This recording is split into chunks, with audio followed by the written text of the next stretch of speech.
This is my first report to Parliament into the matters referred to me by the Legislative Council in February 2022. It concerns matters already investigated, the red shirt scheme that operated before the 2014 state election, and allegations of branch stacking.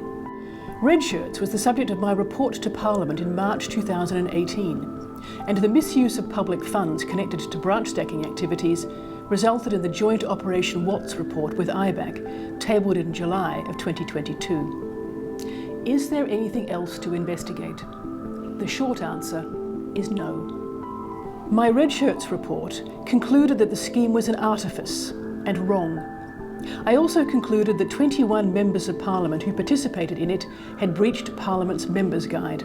But I did not conclude it was criminal, nor did Victoria Police or the Director of Public Prosecutions. Nor was it corrupt, as defined by the IBAC Act, despite much media, public and political commentary to that effect. According to the Privileges Committee of the Legislative Council in 2018, the conduct did not even amount to a contempt of Parliament. And despite assertions to the contrary, there is no persuasive evidence the Premier designed, propagated or facilitated the scheme. Allegations of misuse of public funds connected to branch stacking were subject to a rigorous joint investigation by IBAC and the Ombudsman. That investigation noted it was highly likely that the misuse of publicly funded staff for party or factional purposes had occurred for a long period and was not limited to one faction of the ALP. But lack of evidence made it impossible to make more specific findings about other factions. It is time to end this debate.